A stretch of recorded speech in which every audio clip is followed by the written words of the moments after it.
Welcome to the Misfit One Lifestyles with Elizabeth Colin. She will awaken and connect with your Misfit One. Are you tired of the ups and downs in your life? Are you ready to live a healthy lifestyle once and for all? We are talking about all aspects of your life. Being fit is not just physical, it's also your mind and soul. Learn how to take steps in your life to move towards your goals. Elizabeth's goal is for everyone listening to the sound of her voice to get fit. Let's get focused, let's get intentional, and let's transform. Now here's your host, Elizabeth Colin. Hey guys, welcome to another episode of Misfit One Lifestyles with your host, Elizabeth Colin, also known as Misfit One. Listen, you know I only bring things to you that you need in your life, not that you want, that you desire. This is a must-have. And I am talking about the air we breathe, baby. We're talking about breathing today. Today we have Mr. Tyler Huston. I said your name perfectly before, didn't I? You did. Right on. Yeah. Tyler Huston is here. He's a professional breathing coach. Yeah, you heard it. They out there, and he is the man. Talk to us. How you doing today? Hi, Elizabeth. I'm wonderful. I'm so happy to be here talking to you. I am so happy to talk to you because when it comes to breathing, and I have to admit, I was one of these people like, whatever, we breathe. Like, there's no skill needed. I'm already an expert at that. Until I went to yoga. Mm-hmm. And I'm like, oh, so there's breathing. Can you talk to us a little bit about what you do and how did you become the breathing coach? Okay. Well, Elizabeth, as you mentioned, and that same way I used to think about breathing and, we're doing it. We're alive. We must be doing it right. Here we are. Right. It's a very simple thing, Right. But with breathing, and you mentioned with yoga, as soon as you started putting a little bit of attention towards it, things change immediately. And what we do and what I do, I'm the founder of Breath Control, and I'm the director of our BreathFirst Program. And what we do is we restore breath. Okay, we don't teach you how to breathe. We reteach you how you used to breathe. Pause right there.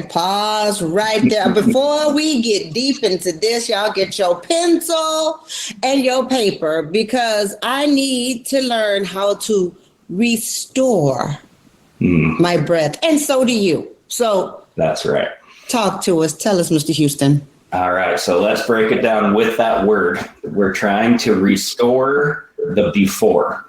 All right. The before is a few different meanings to this.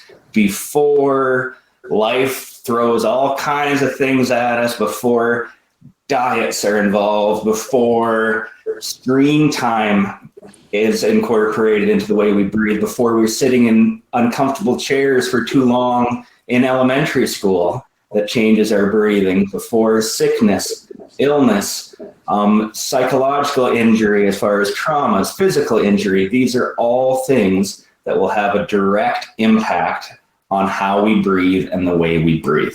So we're bringing it back to the before any of these things knocked us off our path.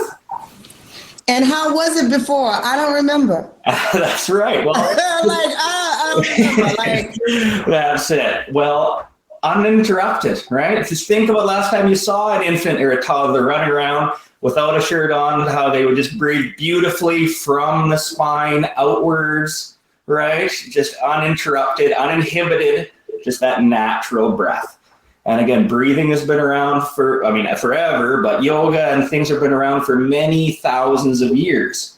But what we now have is technology has got to the point where it's beginning to catch up. Still got a long way to go, but it's beginning to catch up. And now we combine these kind of latest and modern medical science with traditional healing and cultural healing to put this together and be able to explain that not only does it make us feel good, but how breathing like this, what it does to our biochemistry, what it does to our bodies, and why it makes us feel like this.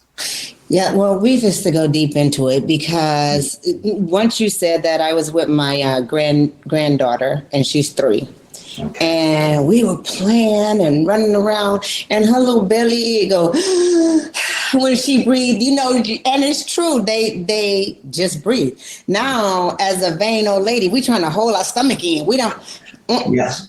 Right. Yeah, I'm not about to show that. But when we definitely do take a deep inhale, our stomach expands. Right? You got it. And then it goes, but that is so funny that you said that, because now I'm asking all of you, look at them, they're cheering around you. Look at the cheering. They breathing hard. They don't care. That they're not cautious that their belly is expanding, right? Yeah, that's right. And that's how we were trained our whole lives, right? For male playing. I'm a hockey player. I'm an ex-hockey player, so we are trained, breathe up in those shoulders. Shoulders have got to be back. This is what men look like to have a strong, and it's really our breathing, if we go that way, is going to throw us way off. And as you mentioned, thinking that stomach has got to stay in, we can't be pushing that out. No one can see us do that. But again, that's so important to be able to take advantage of breathing, which I'm going to back this up, Elizabeth, and I want to explain how I'm going to invite you in maybe a different way, but how I like to think about breathing. Okay. I like to think about it on the same shelf. We have nutrition, we have hydration, and breathing is on that same shelf, if not even in the forefront, because how we're breathing in this moment right now is how we're feeling in this moment. So how we breathe is how we live. All right. So it's one of our most important energy supplies is our breath. And that's really how I teach and educate to think about it. And that's so crazy that you said that, because that's what I also teach in my course. I teach a lot about breathing and how breath is a bridge, right? Mm-hmm. And I use it as a bridge to anything. If you need it to be a bridge to get more energized, there's your breath. If you need to breathe to get out of panic, there's it. Breathe. If you need it to get your optimum moment, that performance, it's that breath. So you said it right on. The way you are breathing in this moment is the moment that you're breathing is it. And that is so profound, because people do not realize that you can use your breath for recovery from conditions or disorders. So can we talk about some of those things, because I know they're sick of me saying it, so maybe they're going to hear from you. Sure, I'll give it a shot. Absolutely. So I'm going to go back and I'm going to explain this with, again, going back to the before. To restoring the before, all these different factors got in the way, but before also stands for leading with your breath in everything you do. You lead with the breath, and the body will follow, meaning the heart. Your breath will control the way your heart is beating, the respiratory sinus arrhythmia. You lead with the breath in everything you do, the body will follow. The brain will follow behind that. We don't have to have all the world's problems sorted out in the moment to calm down. But if we're leading with the breath, heart rate follows, brain follows behind. And that's where emotional regulation comes in. And that's where our ability to respond intelligently rather than react emotionally comes in. So the final part, the before, is breath, body, brain, being. All right. And at the end, when we all sorts it out, when we all get to the end, that's what puts us in that place. That's where we're able to be ourselves, to be human beings, not human doings.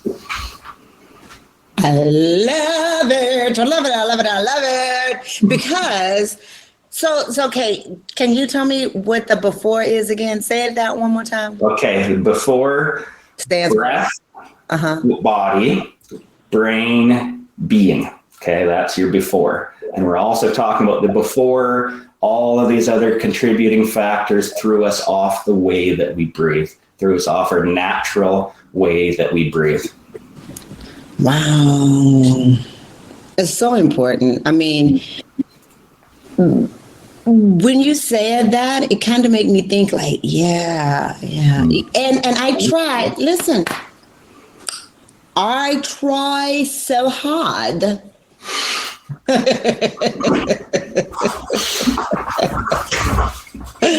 Because my natural reaction is like, I will get angry.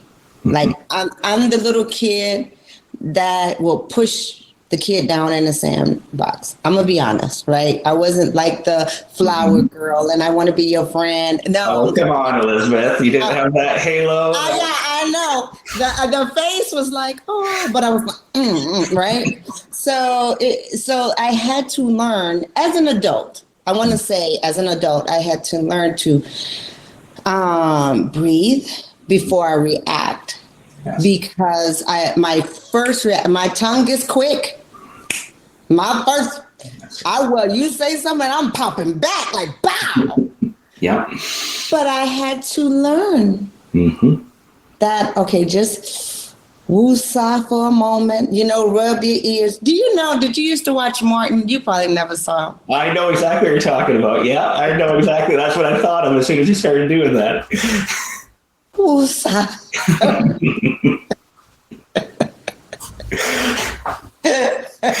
And that's it. I mean, it's just getting yourself in that moment. And like I said, it doesn't matter even like what you're thinking about. You don't have to solve it. Just lead with your breath. And when I say lead with the breath, what I mean, to get a good visual and to get that, think about a rolling rhythmic wave breath. Okay? Rolling rhythmic wave. Right. And so the opposite of a rolling rhythmic wave would be mountain range breathing, right? The peaks and valleys, right? And so if we lead into any situation with our peaks and valleys, right, that normally means mouth breathing, upper chest breathing, peaks and valleys. If we lead into anything with that, where's our body going to be? Where's our heart rate going to be, right? Without a choice, it's going to be going, right? Yeah. We're going to be agitated. We're going to be up. And then mind is going to be in the same spot. It's going to be jumping around. There'll be no focus, no concentration. And again, that's a guarantee. If you lead in with that, everything will follow suit. You just described me to a T. But literally, I did have to learn that, though. I was a very shallow breather, so I'm hyper, and I would just be like all the time. And then I learned that, oh wait, for a moment, and you notice it. I'm sure you probably notice this all the time, Taylor, all the time, that people who are very shallow breathers usually are very hyper, and the people who have that deep breathing are very mellow people. Like they're like, you know what I mean? They move slow. They do it. My son is a shot. Like, boy, let's go. He's a very deep breather, so he moves slow. Like I said, the house on fire, and he's still. Oh, that's amazing. And there's cultures around the planet, around the world, that they base longevity not off of years, but off of the breath. And they see exactly what you're explaining. They see the people who are slow breathers, and they see how those people tend to not get sick. They tend to have that energy. They tend to live longer, happier lives, because they're not up here. They're not forcing it on their heart. They're not giving themselves an option to be elevated. And I think that is so funny because he was a combat medic in the army, and Mhm. he's very great in all these things. And I'm thinking, I mean, you don't move fast enough. Like when he was saying, I'm like, I don't know if you could do this, but he Mhm. does perfect in it because he stays very calm and he's Yeah. like, and I'm thinking, yeah, of course, but I never knew that there was such a study, but it makes sense. Yeah. Now, can you give us first of all, how can we connect with you? Because I know you have your whole company, Mhm. and it's what is it? The breathe control, Yeah, it's breath control. breathcontrol.ca because I'm coming to you from up in Canada. I'm on Vancouver Island, so it's Yeah. breathcontrol.ca, or Instagram is breath.control. And yeah, that's how you can get a hold of me. And as you were talking, Elizabeth, and you're explaining like what you started, and that sounded like you, and then you started paying attention to your breathing. Mm-hmm. So I'm just gonna tell you how I started thinking about breathing and kind of Let's talk about it. because you asked about what this means for recovery. So I think this is where I have to tell how the story begins. But we were chatting briefly before we got on, and mentioned I'm from Canada. So I grew up in the middle of Canada, Manitoba on the prairies. Grew up there, raised on a farm. And then I lived in Arizona. I played hockey in the desert, so I stayed there for a few years before finding my way out to Vancouver Island, just off above Seattle, and where I fell in love with the ocean. All right, I love the valley, I love Arizona, I love where I grew up, but there's nothing quite like the ocean. Absolutely. And so I've been a medical professional, I've been a mental health nurse for the better part of a decade. I've worked all around the hospitals. I'm also a medic. And it was through my new passion I found, but when I moved to the island, and that is free diving. Okay. And free diving is not, some people think it's when you jump out of an airplane with like the wingsuits, but that's not what it is. Free diving is where we go and you go underwater and you dive down only under your own breath. On one breath. So you're on your own terms, you're in the fish's turf, right? You're on their environment and you're only able to stay down as long as your breath will allow you to. So this is one of my underwater meditation, right? This is my happy place that I discovered. And I started doing this and immediately noticed changes in myself. Immediately noticed my sleep was better. I noticed that I was having more patience with my children and my wife in conversations. I noticed my eyes were getting whiter. My skin was getting brighter. All with this little bit of breathing I started to pay attention to. And that's it, Elizabeth. It's that as soon as you put that curiosity, it's all about the curiosity with your breath. So I started feeling this in my performance, in my work life, how I was reacting at work with clients, with coworkers. And then I started introducing it I work with a lot of addiction recovery centers and healing houses here in Canada. And I started introducing it. I had a client come down and visit me in the nursing office right out of a structured activity in full panic attack, right? Full anxiety. She came down looking for her anti-anxiety medication. So, of course, being a nurse, I administered it, set it on the desk in front of her, but then asked if I could have just 15 minutes and let's do some breathing together first. All right. So about 13 minutes later, that client stood up, with a smile on her face, and walked out the door and left that pill. That's right. Yes. Okay. And that was the day. That was the day this all started. That's the day I realized how I would be able to be the most service to people using kind of what all the elements of that led my life to this point. And so that's where I went all in. So that's kind of the beginning of all respiratory training began. Wow. Okay. So can you give us some tips on breathing, or a way to control our breath? Yeah. Yeah, Yeah. let's even tie it to what we've been talking about now. We mentioned about, breathing into our belly, and that's what we think of. I know everyone listening, I'm sure, has heard of that term belly breathing, right? Yes. And that's good. That's wonderful, because when we're using our belly, we're using our diaphragm, our main breathing muscle, right? It's going to pull our lungs down, and we take that deep breath, and we're going to not have any room left, and our stomach will come out. But if we only think about the term belly breathing, we're going to establish poor habits. And that's what I work with a lot of clients, kind of correcting that right from the beginning. If you think about infants breathing or toddlers, it's from the spine outwards. All right. Every mammal on the planet breathes from the spine out, besides a lot of us, because a lot of us have screwed ourselves up to the point we don't do it anymore. Yeah. So think about not only in your belly, but think about horizontal breath, okay? So to be able to do this, place your hands right on those lower floating ribs. That's beautiful. And then breathe in through your nose and just feel that lateral expansion. Okay, that sigh. Feel your hands going outwards on the inhale. And then on the exhale, coming back together. Okay? That lateral expansion, that's beautiful. So if you feel that lateral expansion, that means you're diaphragmatic breathing, all right? Where a lot of times we think that we're belly breathing, and we don't do this on purpose. We're not cheating on purpose, but 98% of us are using our stomach muscle and our ab to push that stomach out and being like, okay, I got this down. There's nothing to this breathing thing.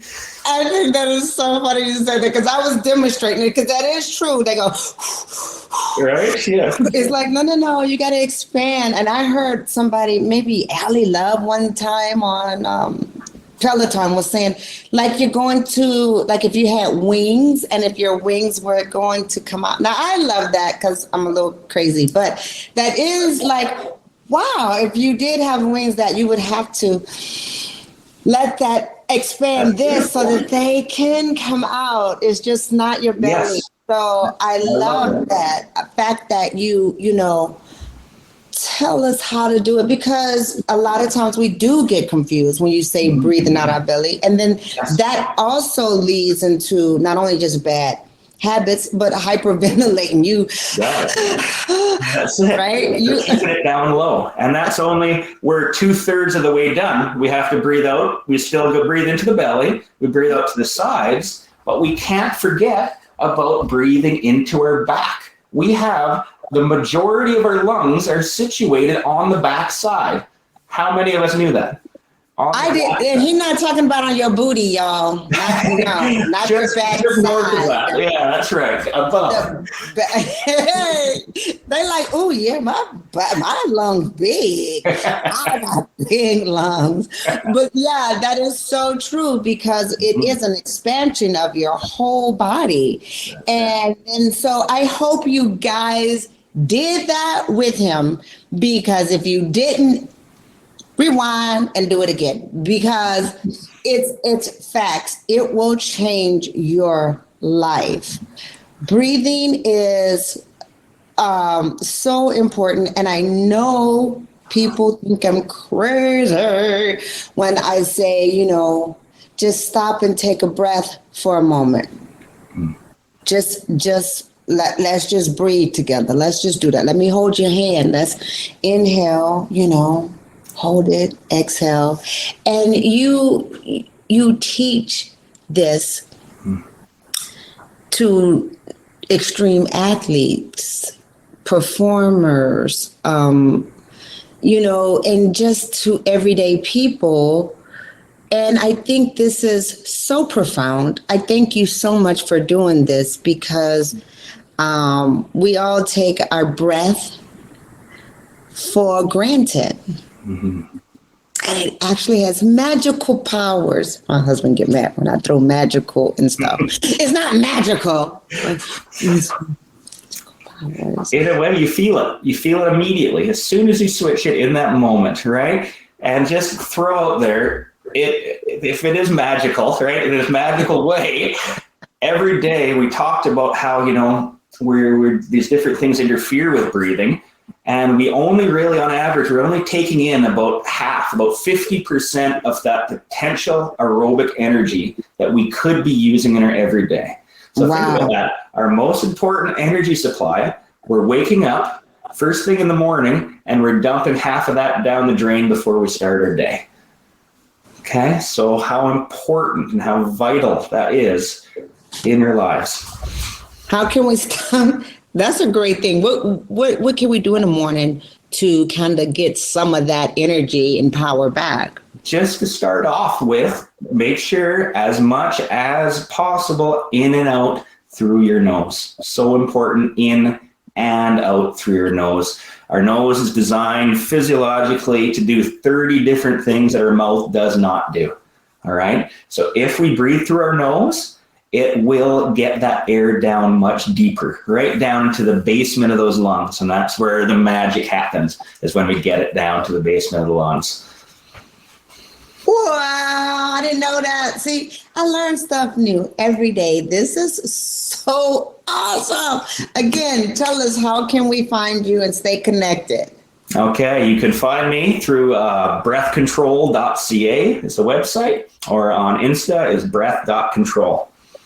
Listen, I am so glad you took time to speak with us today, because this is knowledge that will definitely improve your life now. Not something that you have to think about or prepare for or buy or purchase, but now. But we want you to connect with him so that you can use your breath in order to propel you into whatever you want to do. Right? It's your energy. It's your life force.